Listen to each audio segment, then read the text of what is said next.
Yeah, what's going on YouTube, man? I just finished watching Kobe's farewell game for however many times I've watched it, you know what I'm saying?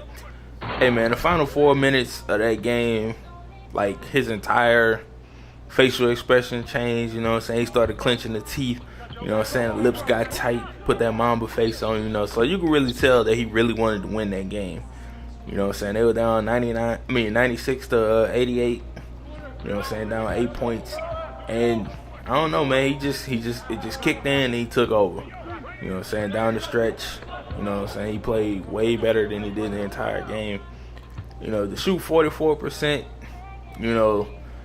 it looked bad. You look at the numbers, it's 22 out of 50. I mean, that's 44%. It's bad, but it's not that bad. You know what I'm saying? Like, primarily, usually, man, when a shooting guard shoots a lot, they hover around 45 to 47%. So, all in all, man, it's not bad. It wasn't great either. It was a fantastic moment. I mean, the same night, you had the Warriors win their 73rd game.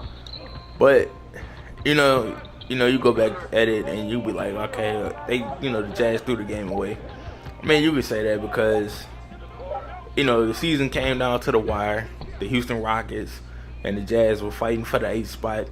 And the Rockets ended up winning. I think they won their game, like, somewhere during the first quarter of this game. So I'm pretty sure the Utah Jazz already knew, hey, y'all eliminated from the playoffs, man. Y'all ain't really got shit to play for. You know what I'm saying? You just go out here, for the dudes that's about to leave or whatever, man. Y'all can go play for a contract or something, But, earlier today, man, on First Take, for some reason they brought up a discussion about is Kawhi Leonard more clutch than Kobe Bryant?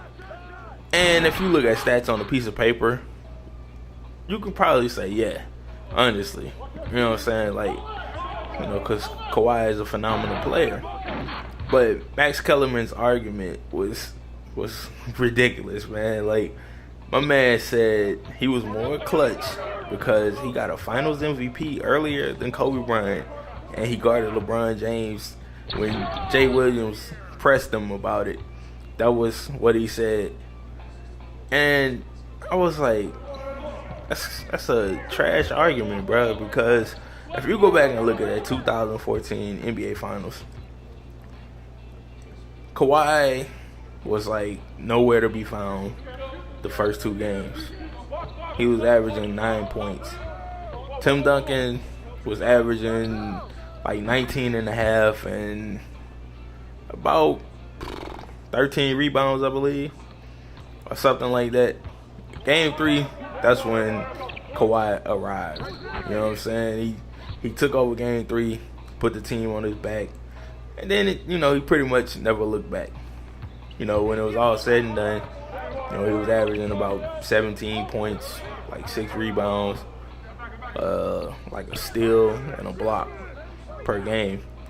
And even though he was guarding LeBron James, which is the real reason I feel like, that helped, put him over the hump for him to get the Finals MVP, because, you guarding the hardest matchup, even though LeBron averaged 28 or whatever a game, he shut him down in Game 5 when it mattered the most.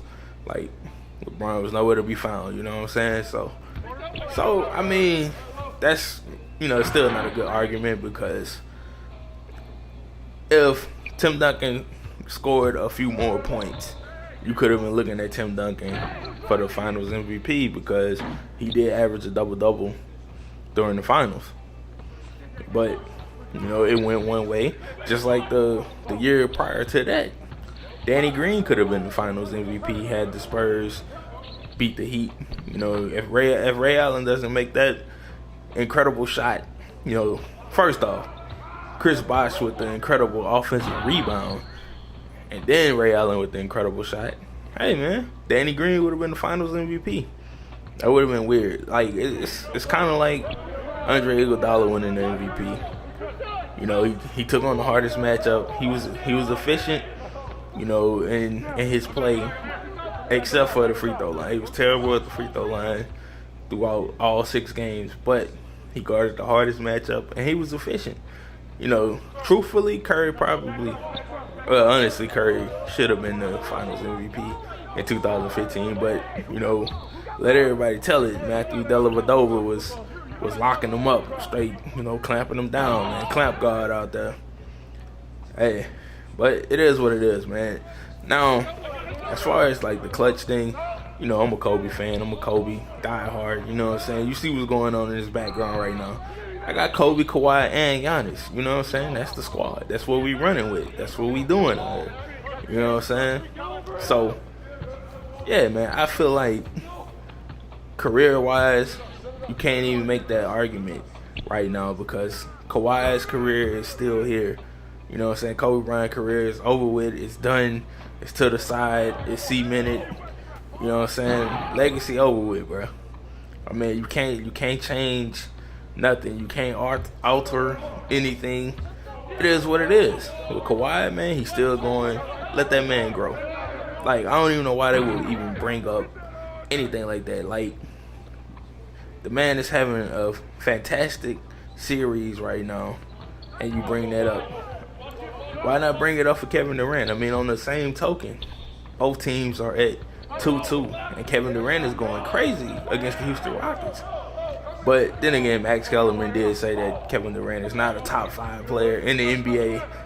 Okay, you know what I'm saying? Like, hey, I mess with Max. Max a cool dude, but hey, man, he gotta stick to boxing, my G. I'm out, y'all.